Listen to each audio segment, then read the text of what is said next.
우선 2부를 시작하겠습니다.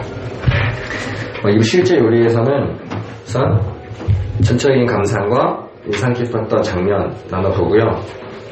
그리고 우리가 아는 것과 믿는 것의 차이, 그리고 진화론이 현재 우리에게 미친 영향, 그 당시에 끼친 영향, 이런 거에 나눠보고, 또 우리의 미래는 앞으로 어떤 방향으로 진화를 할까, 이런 얘기에 대해서 나눠보도록 하겠습니다. 우선 전적인 감상 어땠나요, 신구님? 네, 제가 처음에 이 원본을 읽으려고 한번 해봤어요. 시도를 해봤는데 도저히 이거는 내가 읽을 수 있는 게 아니겠다라고 생각을 하고 이걸 접고 제가 해설서를 읽었어요. 이거 쉽게 읽는 종이 기원이라고, 이제 이건 중고등학생들도 읽을 수 있는 그런 쉬운 책인데 재밌더라고요. 제가 사실 과학책 관련해서는 제가 읽어본 적도 없고 거의 정말 싫어요. 제가 문과 쪽을 나오다 보니까. 그런데 이거는 제가 봤을 때 이거는 과학 도서라기보다는 과학도 물론 포함되지만 인류학이라든지 역사, 심리학, 미래학까지 모든 학문을 포함하는 그런 도서가 아닌가. 그래서 이제 과학서 중에서도 이제 종의 기원이 이제 유일하게 살아남은 도서다라고 이야기를 하더라고요. 그 명성대로 정말 논리를 좀 세밀하게 잘 설명해주고 있는 것 같아서 정말 많이 재밌었고 토론할 내용도 많을 것 같아서 정말 좋은 책이었다라고 생각을 합니다. 저도 그 신구님 말씀하신 거 들었어. 그래서 과학의 천체의 관화부터 시작해서 갈릴레이가 쓴 것부터 해서 좋은 책들 엄청 많은데 현재 아무도 안 읽는데 그나마 현재 읽는 건 종이기원밖에 없다 이런 이야기 들었는데 그만큼 또 와닿는 것도 있고 이 사람도 글을 또 그나마 옛날 사람답지 않게 재밌게 쓰고 있으니까 살아남은 것 같기도 해요. 그냥 과학책으로만 있으면 살아남기 힘들 수도 있는데 사회 문화적인 것부터 해서 일각적으로 많이 담고 있어가지고 오래 살아남은 것 같기도 해요. 우리 동감님은? 저는 종의기원을 처음부터 끝까지 거의 다 보긴 했는데 중간중간에 이제 종들의 세부 연구 같은 경우는 좀 스킵하고 읽기도 했어요. 왜냐하면 이제 어차피 그 내용에 대해서 요약해서 언급을 할 거기 때문에 이제 그런 측면들은 좀 스킵하면서 읽었음에도 불구하고 정말로 잘 안 읽히더라고요. 제가 책이 두껍다 보니까 이 책을 들고 다니기가 너무 싫어가지고 어떻게든 빠른 기간 내에 읽겠다라는 일념이 없었다면 다 읽는 게 거의 불가능하지 않았을까.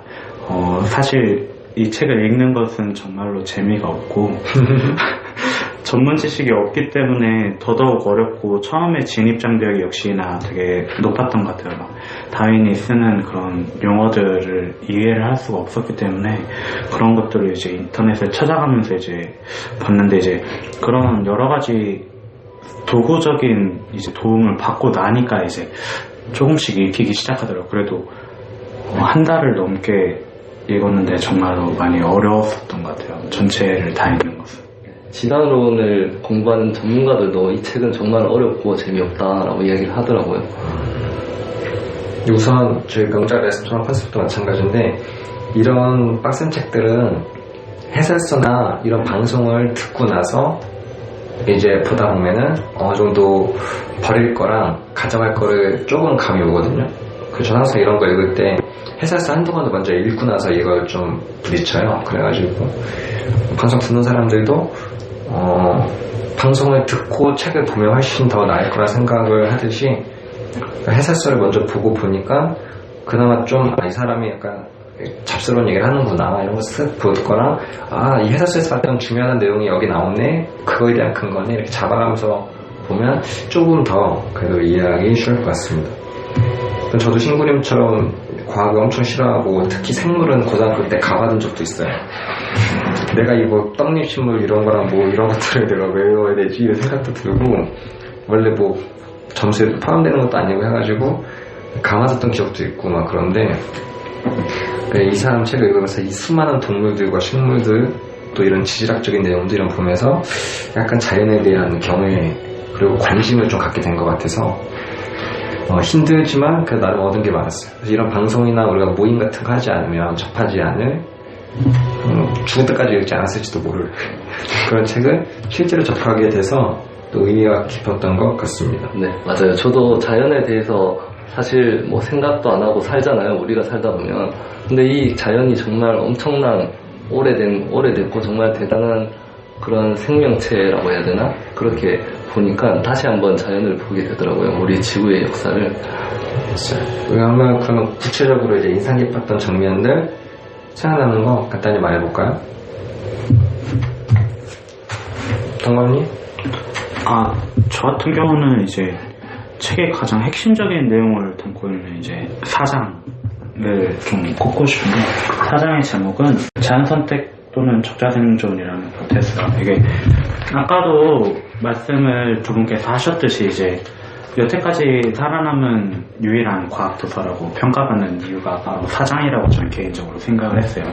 이게 다윈이 이제 종의기원의 결점을 좀 보완하기 위해 아주 여러 가지 이제 사상가들의 이론을 많이 가져왔는데, 그 중에서 가장 유명했던 것은 이제 멜서스의 인구론으로부터 이제 경쟁. 이제 멜서스의 인구론에 대한 설명을 아주 간단하게 해드리게 되면, 멜서스의 이론을 이제 찾게 된 계기가 이제 다윈에게 되게 오래된 난제가 있었어요.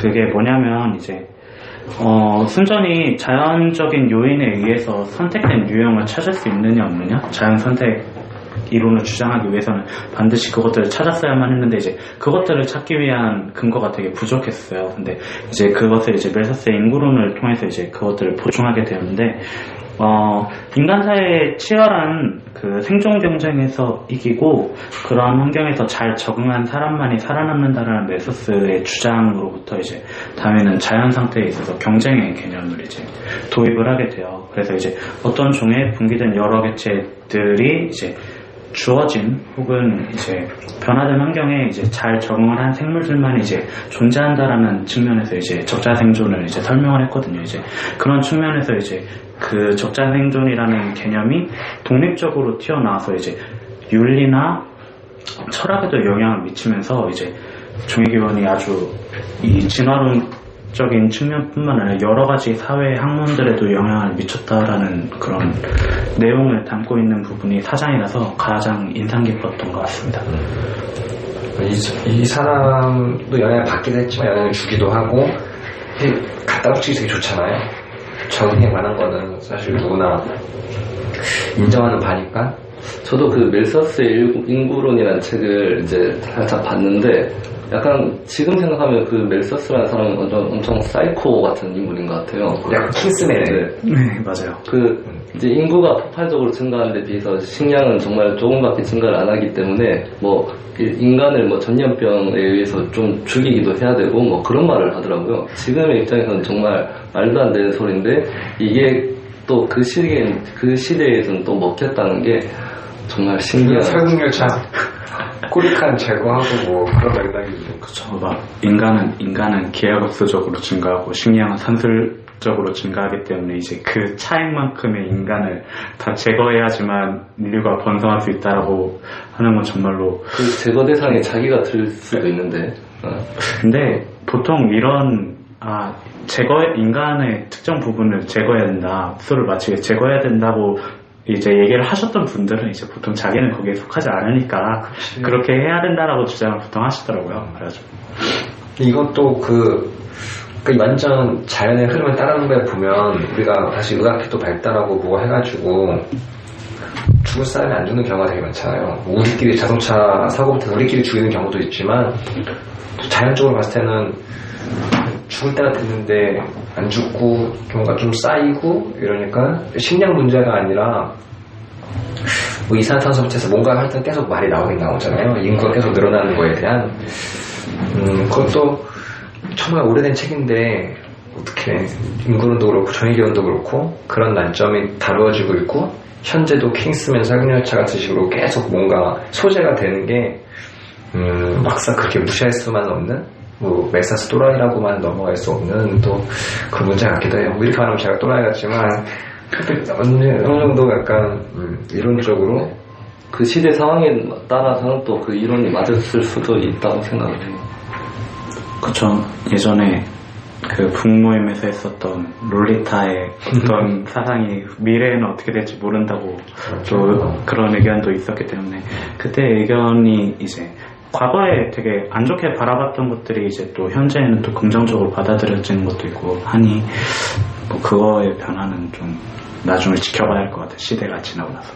그 이제 적응을 한다까지는 이해하는데 말씀하신 대로 적응을 한다는 게 결국 지금에 있는 기득권들이 자기를 중심으로 난 적응한 거고 나에 맞지 않은 애들 적응하지 못한 걸로 몰아가 버리니까 뭐 백인 흑인부터 시작해서 그런 식으로 막 우월주의로 발달되고 뭐 국수주의로 발달하고 이렇게 해서 좀 문제가 같긴 한데 하여튼 그 이론 자체는 또 인상 깊었던 것 같기도 해요. 저는 공룡이 죽은 거에 대한 얘기하면서 인간도 사실 그냥 수많은 이런 지구 역사에서 그냥 지금 좀 잘 적응해서 살아남은 한 종에 불과하다? 이런 부분이 나오는 게 있거든요. 사실 이게 옛날에는 뭐 지금처럼 우리가 알파고 나오고 막 로봇 나오고 이 정도까지는 아니잖아요. 그러니까 그냥 수많은 종 중에 하나고 그냥 좀 적응 잘했을 뿐인 거다 이런 뉘앙스로 넘어가는 부분이 있어요. 그래가지고 그 인상 깊었고 다른 강의에서는 그러니까 정말 운이 좋아서 살아남은 거지 뭔가 까딱하면 인간도 멸절될 수 있고 지금도 수많은 종들이 멸절되고 있다.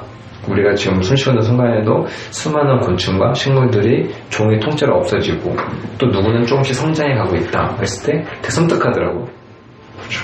우리가 이렇게 뭐 우연에 그냥 살아남은 것처럼 이렇게 동물학자 입장에서 또 그렇게 보기도 하면 그 인간이 그 지구의 최상위 포식자로 군림한 기간이 약 한 뭐 역사, 지구의 역사, 우리 인류의 역사로 봤을 때 한 10,000년 정도 볼 수가 있는데 그 공룡이 이제 최상위 포식자로 있었던 중생대 시기가 보면 한 1억 6천만 년 정도 되더라고요. 거기에 비하면 인간은 정말 순식간 정말 눈 깜짝할 시기 정도밖에 안 되고 그런 부분을 봤을 때 정말 인간이 그런 정말 짧은 시기에 밖에 안 되면서 특히나 이제 인간이 환경을 지배하기 시작한 산업혁명 이후의 시기를 보면 거의 한 200년, 200~300년이잖아요. 뭐 인간에 대한 뭐 인간만이 뭐 가장 위대하다 이렇게 생각하는데 정말 이 자연의 입장에서는 정말 인간도 정말 그 수많은 하찮은 동물 중에 하나일 뿐밖에 안 되겠다라는 생각이 들었어요. 이런 사실 박물학자라는 직업 자체 생각해보지 않잖아요. 근데 박물학자 입장에 세상을 보니까 정말 희귀한 생물들이 많고 희귀한 생물들이 없어져 가고 있고 그런 걸 딱 보면서 이런 생각도 들었어. 우리가 천연기념이라고 보호를 하는 것들이 있잖아요. 근데 걔네들을 보호를 해야 되나? 어떻게 보면 이 사람 입장에서 보면 그냥 멸절되는 것 중에 하나일 수 있잖아요. 그냥 적응하지 못한 팬더처럼 없어지게 냅두면 또 황소애들같이 이상한 애들도 생겨나고 그런 과정으로 그냥 냅둬야 되는 게 아닌가 생각도 문득 들었어요. 일종의 자연 도태다. 그러니까 이 사람 입장에서 계속 보다 보니까 천연기념이라고 우리가 보호할 필요 있나? 어차피 수많은 것들이 없어지고 있는데. 저도 그런 생각을 했어요. 종이기용 보면서 그냥 멸종될 종은 멸종되고 또 새롭게 생겨나는 거고 그렇게 계속 순환되는. 근데 너무 지나치게 막 인간에게 있어서 막 살해당하고 막 독도의 강치를 보통 예를 많이 드는데 인간에 의해 멸종된 뭐 일본인에 의해 멸종된이라고 하는 게 정확한 표현일 것 같은데 당연히 얘기하는 자연도태랑은 좀 어떻게 보면 다른 차원의 문제인 것 같다는 생각도 들어가지고 그러니까 우리가 지금 뭔가 나쁜 짓을 하고 있잖아요. 그것도 그냥 한 종의 그냥 한 종이 하는 그냥 하나의 짓거리. 인위적인 선택이 아니라 이것 또한 자연의 카테고리 안에 들어요. 인위적인 선택이라는 자체가 우리가 되게 그런 거대한 걸로 보는 거잖아요. 만약에 티라노사우루스가 뭐 숲을 다 헤쳐놨어. 근데 그렇다고 우리가 걔한테 네가 책임져. 그때 걔고 공룡 보고 나무 심으라고 할 수는 없잖아. 걔가 할 짓을 하는 거고 뭐 그러다 벌 받은 거라고 할 수 없는데 그걸 죽으면 우리도 이렇게 우리 마음대로 막 하다가 우리가 다시 복구하기 전에 또 멸절 당할 수도 있는 거고 멸절 당하고 또 이제 또 진화를 통해서 또 그런 여기 인위도태 첫 1장에 나온 것처럼 우리가 막 그런 동물들 갖고 뭔가 할 수 있는 거는 신부님 말씀대로 지금 우리가 최상의 포식자니까 할 수 있는데 그것도 그냥 결국 최상의 포식자로도 결국 종의 하나로 따지면 되게 작게 보면은 막 우리가 다 이렇게 뭔가 미국처럼 뭔가 다 이 저지르고 책임지고 이 저지르고 책임지고 이렇게 해야 될 필요가 있나 생각도 이거 보면서 그냥 듣는 거지. 계속 그렇게 하다가 멸절되면 끝이다. 멸치하는 것도 결국 뭐 자연의 뜻이고 이렇게 되지 않을까라는 생각도 들긴 들었어요. 근데 지금 사실 이때보다는 규모가 다르잖아요. 이때랑 지금이랑 또. 그쵸. 인간은 골라 1만 년인데, 저는 공룡이 1억 2천만 년을 이제 지구를 지배했다는 그 내용도 엄청 인상적이었어요. 이게 근데 감이 안 오잖아요. 네, 진짜 감이 안 오죠. 1억 6천 년. 제가 이거를 돈으로 계산해봤어요. 거의 10,000원인데 1억 6천 이렇게 생각하면 정말 이게 딱 감이 와요. 우리 산업혁명 이후의 시기는 뭐 200원밖에 안 된다 이렇게 생각하면 그 시기가 엄청나다. 우리 지구의 역사가 46억인데. 맞아요. 네. 이렇게. 좀 약간 작아지면서도 겸손해지고 막 경건해지고. 근데 어떻게 보면 또 이걸 역용하면은 우리 언제 죽을지 모르니까 그냥 살고 싶은 대로 살자. 뭐 이렇게 또 나쁘게 해석할 필요는 없고 그냥 책에 이입해서 보자면 이제 그 정도로 정리할 수 있을 것 같습니다. 인상 깊은 날만 더 있으신가요? 네, 저는 그 생명의 나무라는 그 내용이 상당히 흥미가 있었어요. 저희가 지금까지 이제 진화론을 학교에서 배워왔잖아요. 근데 이게 학교에서 배운 거는 보면 침팬지에서 이제 갑자기 인간이 되었다 뭐 이런 식으로만 배워요. 그래서 다들 이런 생각을 하잖아요. 지금 그러면 지금 침팬지는 언제 인간이 되냐? 뭐 아까 말씀하셨다시피 침팬지랑 인간의 그 중간 단계의 사람은 왜 없냐? 이렇게 궁금점이 많았는데 사실 창조론자들도 이런 걸 바탕으로 막 비판을 하잖아요. 그래서 제가 이 생명의 나무 이야기를 제가 읽으면서 진짜 이게 이해가 되더라고요. 기존의 종이 이제 변종이 생기면서 그 변종이 또 오랜 시간 지속되면서 멸종하고 또 새롭게 생겨나고 이게 오랜 시간 지속되다 보니까 지금의 인류까지 왔다라는 게 이게 한 번에 딱 이해가 됐는 게 근데 문제가 지금 우리 학교에서 이런 식으로 안 가르쳐주고 있다는 게 정말 오해할 만한 내용인 것 같아요. 이걸 모른다면.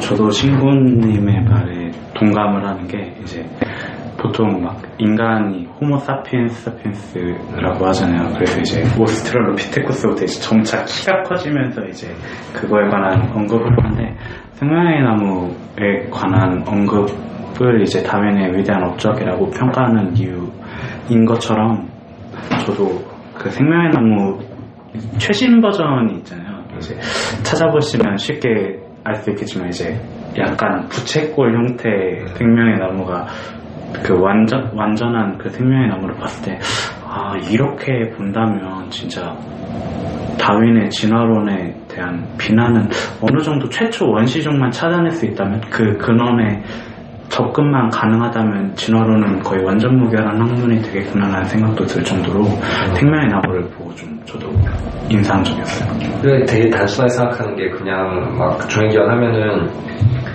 뭐 다리 짧았던 애가 다리가 길어지고 뭐 꼬리가 있던 애가 꼬리가 없어지고 목이 길었던 애가 목이 짧아지고 이런 정도로 생각을 많이 하잖아요. 간단하게 진화하는 것처럼.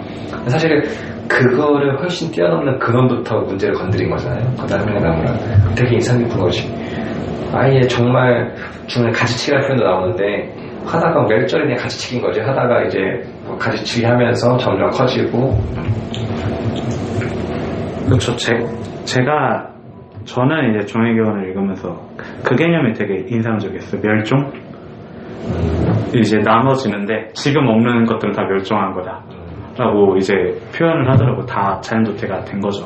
그래서 이제 그것들을 통해서 이제 원시종에 대한 이제 접근 자체가 그런 측면에서 좀 어렵다라고 이제 얘기를 한 것 같아요.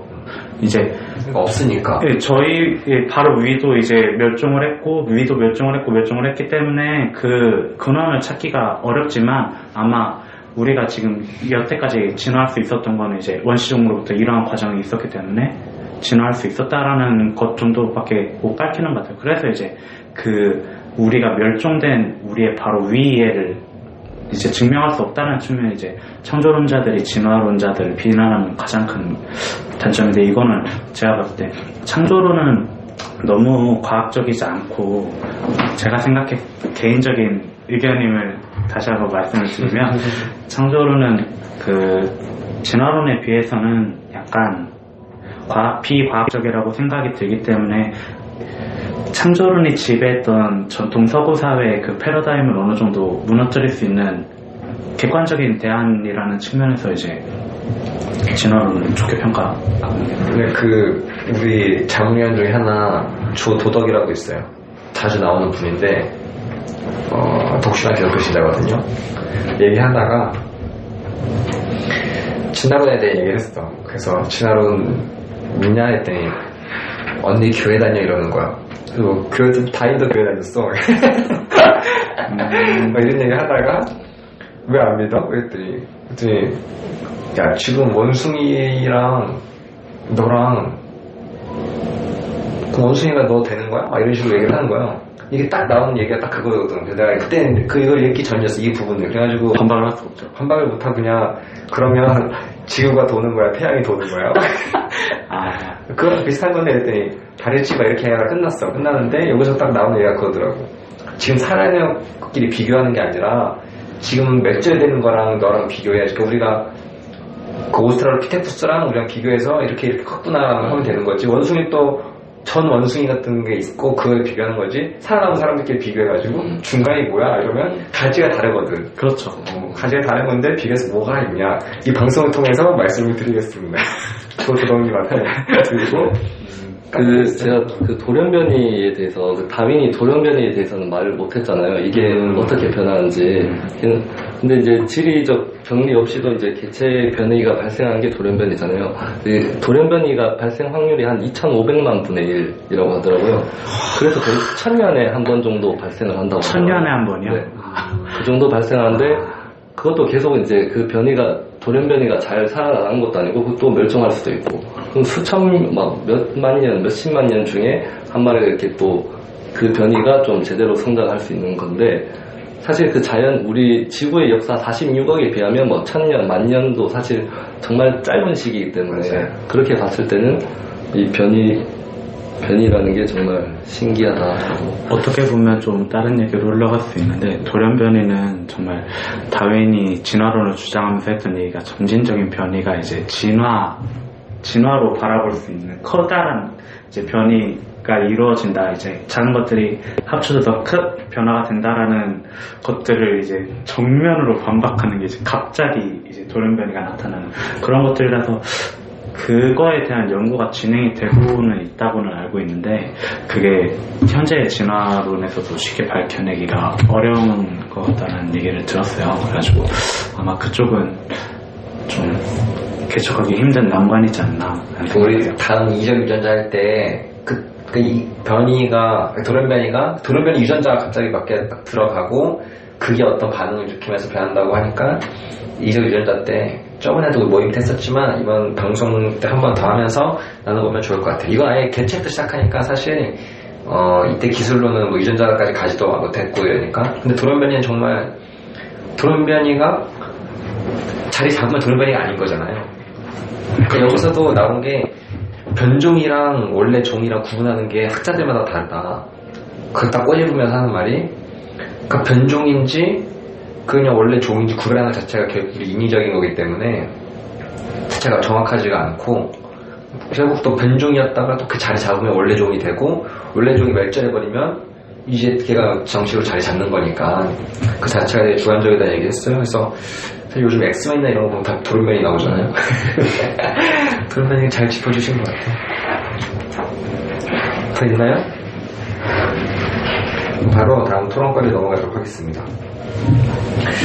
첫 번째가 이제 아는 것과 믿는 것의 차이예요. 그래서 사실 이걸 왜 제가 골랐냐면, 아무리 우리가 지금 우리가 돌고 있다고 하잖아요. 지구가 돌고 있다, 태양은 돌고 있고 자전도 하고 있고 공전도 하고 있다고 하는데 머리로는 그냥 그렇게 알고 있는데 사실 이해가 잘 안 돼. 나는 이렇게 가만히 있는데, 그게 인간의 인식의 한계겠지만 굳이 우리가 막 애써서 찾아보거나 노력하지 않으면 나는 이렇게 있는데 자꾸 지구가 돈다는 거지? 그냥 들거든요. 이것도 그냥 가만히 그냥 보면은 아무리 그래도 저기 있는 바퀴벌레랑 개미랑 나랑 시간이 아무리 걸려도 조상이 같아? 이걸 사실 또 그냥 그렇다고 하니까 아는 거라. 약간 합리주의와 경험주의의 그런 그것도 이해하려니까 또 뭔가 좀 그런가 하기도 하고 그냥 한번 내일 던져봤습니다. 잘 믿기지가 않아 사실. 지구가 돈다는 것부터 막 믿기지가 않아. 정말 태초의 종은 다 똑같다는 그 말은 진짜 정말 믿기가 싫네요. 저는 보통 보는 것을 주로 믿는 편인데 눈에 직접 보는 것만 믿어요. 근데 이제 이 창조론과 진화론에 대해서 이제 아는 것과 믿는 것에 대한 차이를 논한다면 저는 진화론은 지금 지배적인 패러다임이기 때문에 제가 그 패러다임을 산산조각낼 수 있지 않는 한 그것을 받아들여야만 하지 않나라는 생각이 들어가지고 제가 배운 내용에 있어서는 믿음이 가요. 그래서 저는 이 의견에 대해서는 아는 것과 믿는 것의 차이는 저에게 있어서는 좀 없다. 그냥 거의 같다. 그럼 차라리 갈등도 없고 편하지. 네, 그래서 제가 막 이거에 적극적으로 반박을 한다거나 그럴 수 있을 정도의 지식이 있다면 모르겠지만 그렇지 않기 때문에 이것들은 어쩔 수 없이 저에게서 받아들여지는 그런.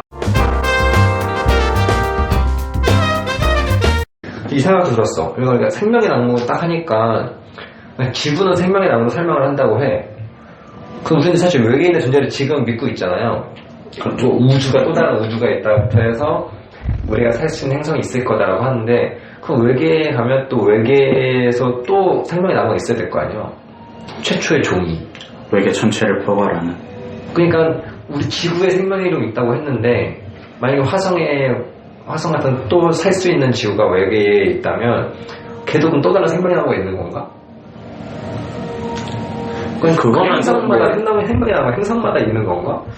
이제 그거는 이제 또 큰 논란의 여지를 불러일으킬 수 있는 창조론에 대한 얘기를 반드시 할 수밖에 없을 것 같아요. 그러니까 생명의 나무가 사실 생명의 나무 자체가 왜 생기냐라고 물어보면 답이 없는데 그냥 행성마다 생명의 나무가 있는 건가? 그것도 신기해가지고. 그러니까 우리가 지금 흩어진 거는 뭐 자연적인 거 이걸 했는데 또 행성마다 외계인도 생명의 나무가 외계인마다 있나? 되게 그냥 생각도 한번 들었어요.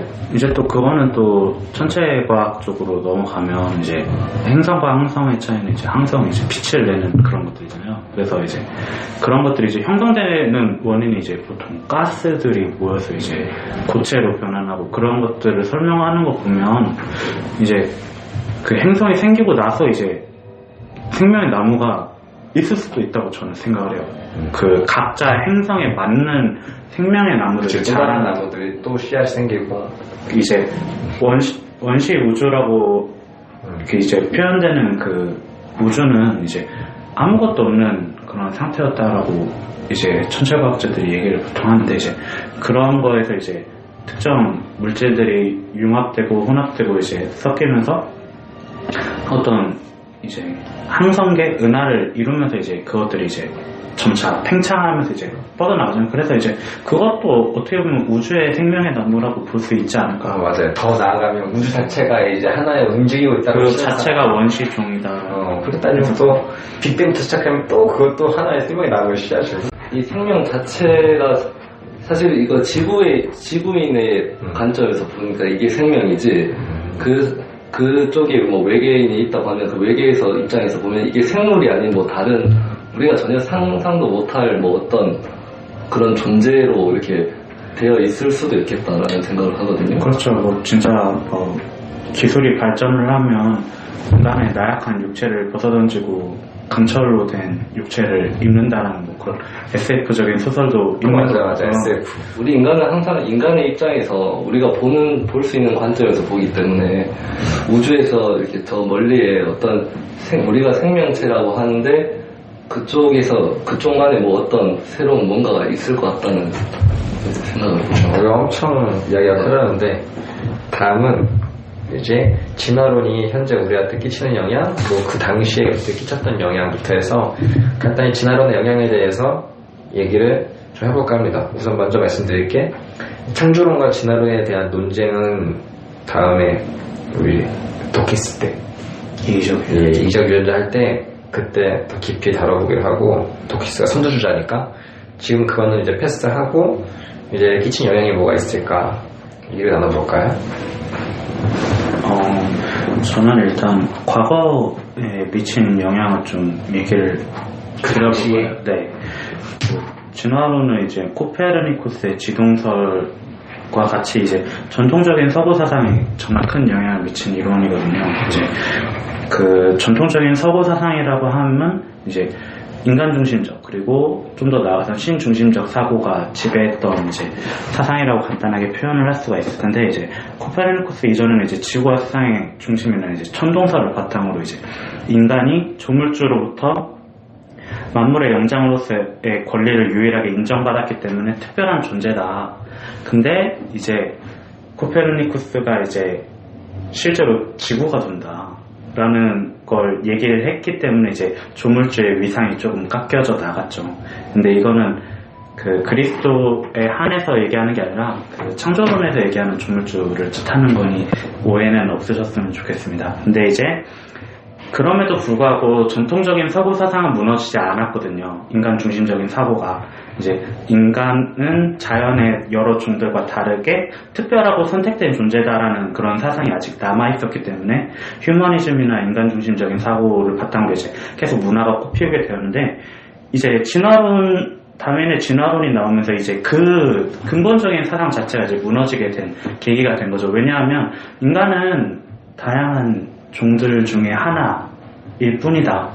인간은 그냥 종의 하나의 분기로서 나와서 이제 멸종되지 않은 지배적인 종이다라는 측면에서 봤을 때 이제 인간은 전혀 특별한 존재가 아니게 되거든요. 그렇기 때문에 이제 인간 중심적이고 신 중심적이던 전통의 서구 사회의 사상을 무너뜨리는 데 아주 큰 역할을 한 사상입니다. 좀 무너졌다고 생각을 하시는 건가요? 네, 저는 개인적으로는 그렇게 생각하는.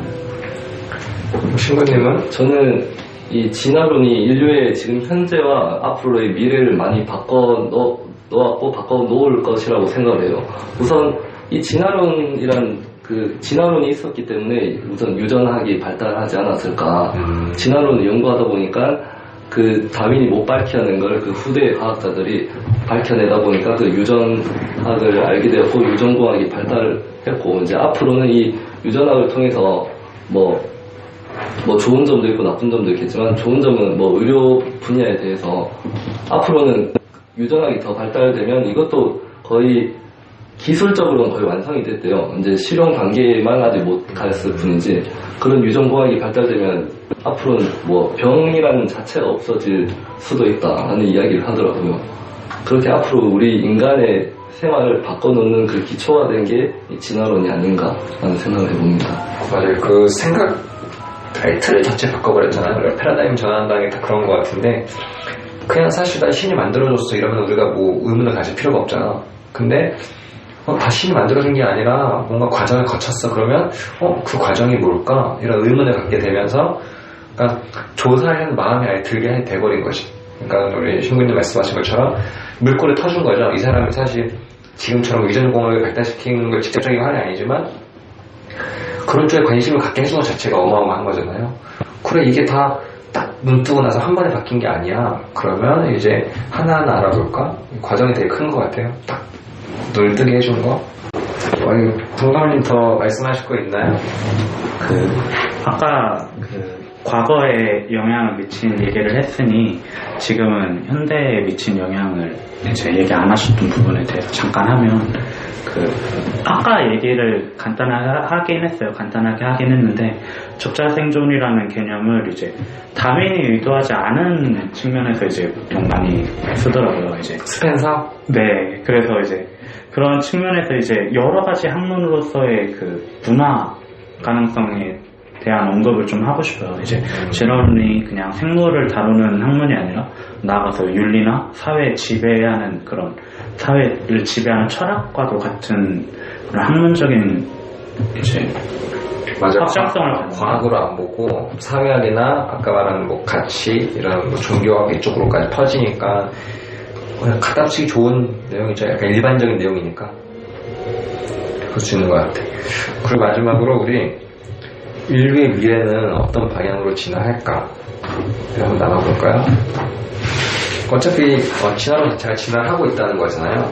그럼 제가 읽은 것 중에서 인상 깊었던 게 진화랑 진보가 같지 않다. 그러니까 우리는 사실 진화론이라고 번역을 하지만 그 원래 된 단어가 있잖아요. 그리고 원래 쓰고자 하는 그 단어에서도 좀 더 뭔가 시간이 지날수록 더 복잡해지고 더 어려워지고 고급화되는 게 아니라 그냥 환경에 적응할 뿐인 거지 적응해서 좀 잘 된 것 뿐인 거지 항상 더 어려워지고 더 복잡해지고 더 세밀해지는 게 아니다. 그러니까 꼭 진화를 진보로 이렇게 매치시킬 필요는 없다. 이런 걸 딴 책에서 봐가지고 그래 우리가 진화하면 뭔가 더 똑똑해지고 더 뭔가 좋아지는 거 생각했는데 꼭 그렇지만도 않구나 생각을 했던 기억이 있어요. 저 같은 경우는 이제 진화와 진보라고 생각을 안 하는데, 이제 진보라는 건 이제 단어의 의미를 살펴봤을 때 이제 앞으로 나아간다는 의미가 강하잖아요. 근데 제가 생각했을 때 진화는 잘 적응한다라는 게 이제 종이교훈을 읽고 나니까 들었던 생각이라서 꼭 항상 앞으로 나가는 게 아니라 제자릿걸음을 하더라도 그게 어떻게 보면 진정한 진화지 않나라는 생각을 좀 하게 되었었던 것 같아요. 그게 다른 환경에도 이제 계속 환경이 변하지만 그 변화되는 환경 속에서도 그 위치를 지킬 수 있다는 게 이제 진정한 진화지 않나라는 측면에서 진화랑 진보는 좀 다를 수 있지 않을까라는 생각을 했었던 것 같아요. 저는 이 종이기용 해설서 이 책에 보면 그 내용이 나오거든요. 그 진화가 진보가 아닌 게 어떤 애벌레를 보면 애벌레에서 이제 성충으로 진화하는 과정에서 오히려 더 구조가 단순해진대요. 그래서 꼭 진화가 진보는 아니다라고 이야기를 하더라고요.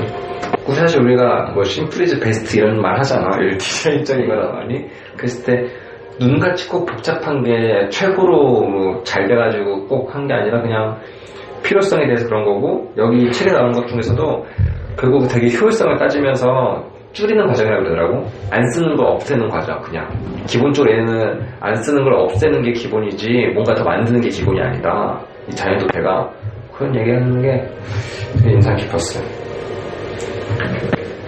약간 사실 아까 우리가 많은 얘기 나왔잖아요. 근데 어떤 방향으로라고 했을 때 우리 인간의 끝모습이 어떨지 상상을 또 안 할 수가 없잖아요. 네. 정말 재밌는 이야기가 될 것 같은데, 저는 그 사피엔스라는 책을 읽었어요. 그 책에 총 20장으로 되어 있는데 19장까지는 인류의 뭐 역사에 관련 나오고, 나머지 마지막 20장에서 이제 인류의 미래에 대해서 나오더라고요. 이 사람이 어떻게 말하냐면, 인류의 미래는 인간이 기계화되고 뭐 사이보그화 될 것이다. 그래서 그렇게 되면 뭐 인류가 영생을 살게 되고 뭐 유전공학이 더 발달되면 앞으로는 이제 빈부격차 있잖아요. 지금은 빈부격차가 그냥 돈의 차이거나 그렇기 때문에 뭐 왕이라든지 뭐 일반 농민이라든지 지능에 크게 차이는 없어요. 근데 앞으로는 그 유전 기술이 발달하게 되면 이게 확고히 정말 생물학적으로 차이가 나는 거죠. 슈퍼 유전자를 가진 아이가 있고 그런 부작용이 또 발생할 수가 있다라는 이야기를 하더라고요. 그래서 정말 앞으로 이 인간이 뭐 기계화되고 사이보그화 된다는 거는 그 지구 역사의 그 지구 46억에 동안 우리가 자연 선택에 의해서 변이가 되어 왔는데 지금의 정말 지구 일대의 대변화라는 거죠. 자연 선택에 의한 변화가 아니라 인간에 의한 변화. 그럼 가지가 세로 코팅되는 거야. 네, 절대 가지치기가 절대 안 돼. 절대 부서지지 않는. 좀 상당히 무서운 이야기라고 생각해요. 그 얘기에 동의하세요? 그 사피엔스 작가의 마지막 부분에서 얘기하는 그렇게 될 수도 있다라고 생각을 하고, 전 마지막에 이렇게 써놨더라고요. 마지막 그 후기에 신이 된 동물이라고 써있더라고요. 그렇게 보는구나, 그것은. 근데 그렇게 이제 신이 된 동물이라고 바라보는 것들은 되게 많더라고요.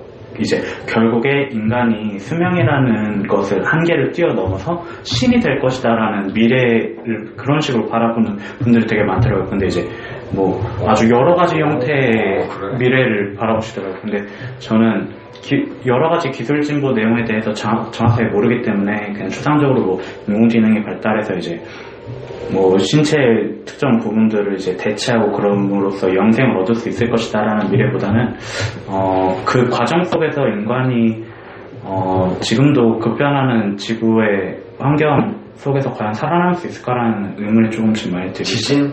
쓰나미? 네. 지진 요즘 대박이잖아, 지진. 그렇기도 하고 막 인도에 막 50도가 넘는 폭염이 쏟아지고 있다고 하는 그런 것들을 봤을 때 과연 인구가 이런 표현 하잖아요. 지구의 역습. 지구가 이제 자신이 받은 데미지를 인간에게 돌려준다. 근데 과연 공룡이 멸종했던 것처럼 큰 기상 이변이 발생했을 때도 과연 지금 현재의 기술력으로 이제 인간이 그것을 극복할 수 있을 것인가에 대한 좀 의문이 들기 시작하면서 이제 인간의 미래가 이제 그렇게까지 낙관적이지는 않을 것 같다는 생각을 많이 했어요. 사실 2등, 3등은 안 건드는데 1등 되면 거슬리잖아. 1등 되면 이제 한번 내려와라. 뭐 이렇게 해서 확 자연재해가 일어날 수도 있다. 절대로 공룡의 지배기간 1억 2천만 년 정도는 안 될 것 같아요. 인간이 그렇게 오랜 시간을 지배를 할 수는 없을 것 같아요. 나도 신부님 듣고 얘기 놀라는 게 사실 나도 어떻게 망할까 이 생각을 했거든. 어떻게 망할까 생각했는데 또 안 망할 수 있다는 얘기 들으니까는 확 와닿더라고. 그 도끼 노래사는 거였어. 막 내가 망할 것 같아 막 이러는데 안 망한다고 얘기하는 것처럼 되게 안타까운 것 같다는 생각이 들었던 게 공룡이 1억 2천만 년을 지배했을 수 있었던 이유는 약간 인류의 미래와는 다른 길을 갔기 때문이라고 생각을 해요. 자연을 건드리지 않았기 때문에. 그래서 그만큼 간 거다. 네. 그 마무리조차도 그냥 우리 되게 사실 불쌍해 보잖아요. 너무 갑자기 공룡이 죽었다라고 불쌍해 보는데 걔는 뭐 할 만큼 했다라고 볼 수 있는 거지. 그쵸. 1억 2천만 년인데 수많은 입장에서 보면 인간은 만 년밖에 지배를 못했기 때문에 아직까지는 만 년밖에 지배를 못했기 때문에 그거에 대한 제가 확답을 할 수는 없지만 확답 바라지도 않아요. 네, 제 예상은 그렇게 인류의 미래가 낙관적이진 않을 것 같아요. 저는 좀 낙관적으로 또 보는 게 지금까지 인류가 막 자연재해라든지 뭐 많았어요. 예를 들어 뭐 물 부족하다, 뭐 앞으로 뭐 못 산다, 뭐 석유가 없으면 못 살 거다, 뭐 이런 이야기 있었는데 이런 걸 다 극복했어요. 식량도 사실 우리 뭐 아까 멜서스도 나왔지만 지금 막 식량이 남아 돌잖아요. 과학의 발달이 그만큼 빠르게 지금 이루어지고 있다고 생각하고 그에 따르면 지금의 그런 자연재해라든지 이런 것도 과학기술로 충분히 막고 더 진보할 수 있지 않을까라는 생각을 또 해봐요. 근데 이런 입장에서 생각했던 것 중에 하나가 이거 알타고 이런 거 보면 진짜 뭔가 계속 뭔가 과학적으로 발달을 하고 있긴 있으니까 근데 우리 SF 중에 로봇들이 우리 공격하기도 하잖아요. 그러니까 로봇 때문에 우리가 망할 수도 있을 것 같은 생각이 들기도 해 가끔씩. 그럼 우리가 뭔가 매트릭스적인 우리가 뭔가를 계속 만드는데 그 만드는 것들 때문에 죽는 거지 자연이 아니라. 근데 그런 입장에서도 그래 어떡하게 망하긴 망하는데 그럼 차라리 자연 때문에 망한 게 숭고하지 니네가 만든 것 때문에 죽으면. 근데 충분히 그 SF처럼 막 약간 그런 건 아니더라도 요즘에 직업 같은 거 그런 거 대부분의 이제 앞으로 뭐 이런 건 책에도 많이 나오잖아요. 앞으로 뭐 20년 이내에 뭐 대부분의 직업 뭐 회계사라든지 뭐 의사 뭐 판사 이런 사람들이 다 기계로 대체될 것이다 라는 걸 봤을 때 뭐 전쟁까지는 아니더라도 그런 식으로 해서 빈부 정말 세상에 몇 명만 살아남고 나머지는 그 돈 뭐 자기 직업도 없고 그렇게 경제적으로 죽지 않을까. 맞아 우리끼리 싸우다 죽을 수도 있어. 묻지마 핵폭탄 이런 거 있잖아. 실제로 과학기술이 발전하면 이제 인류가 그걸 극복할 수 있다라는 영화가 최근에 개봉을 해서 대성공을 했죠. 인터스텔라. 이제 사람들이 이제 인터스텔라의 세부적인 내용을 잘 기억을 못 하시더라고요. 이게 결국에는 이제 그 마지막 엔딩이 이제 해피엔딩이거든요. 이제 딸은 늙었지만 아버지는 젊은 나이로 돌아왔다. 근데 그게 지구가 아니라 화성이다. 시나리오의 인터스텔라가 이제 지구의 대체제를 찾기 위한 여정이었기 때문에 이제 그런 측면에서 과학기술이 진짜로 발전하다 보면은 이제 지구의 분노를 잘 피해갈 수 있지도 않을까라는 생각을 하게 하기도 하네요. 되게 정리할 시간이 돼서 간단히 마지막 시식평을 해서 오늘 녹음한 거랑 해서 전체적인 방송 소감부터 해가지고 책 읽은 소감에서 한마디씩 간단히 정리하고 마무리 짓도록 하겠습니다. 종이기원은 읽지 말고 인터넷에서 설명을 요약된 걸 읽어보시는 걸 적극 추천하는 그런 책인 것 같습니다. 종이기원은 우리 방송 듣는데 저거 인터넷에 뭐 요약한 거 찾아요. 우리 방송만 들어도 되잖아.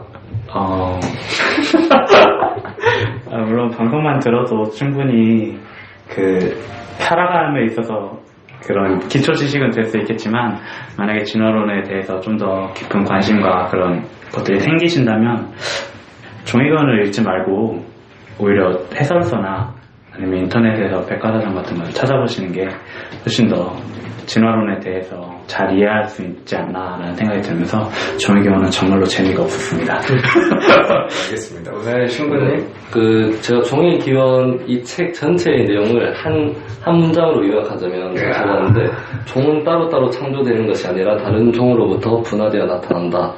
이 정도면 거의 대부분에 대한 설명이 되지 않나라고 생각을 해봅니다. 제가 종이기원 이거 정말 제가 처음에 말씀드렸다시피 과학을 정말 싫어하는데, 이거는 정말 많은 생각을 할 수 있게 해주는 책인 것 같아요. 우리 정말 이 지구라는 방대한 그 역사에 대해서 다시 한번 생각해 볼 수 있는 좋은 기회였던 것 같습니다.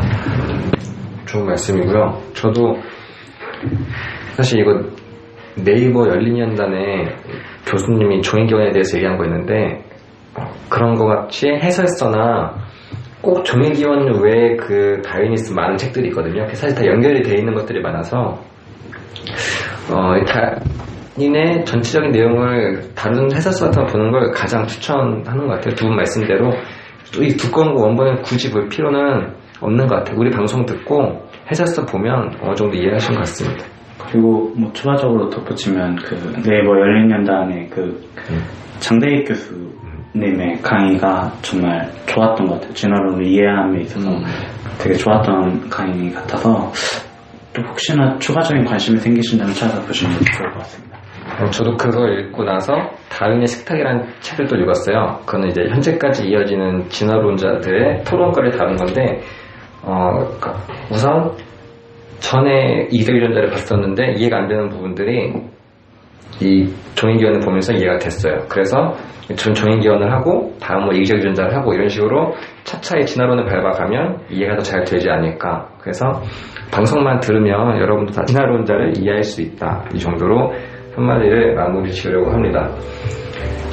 지금까지 첫 비문학 명작 레스토랑이었는데 미흡한 점도 있고 크게 막 웃긴 점은 없지만 굉장히 유익하게 저희가 앞으로도 준비할 테니까 잘 들어주셨으면 좋겠습니다. 모두 고생하셨습니다.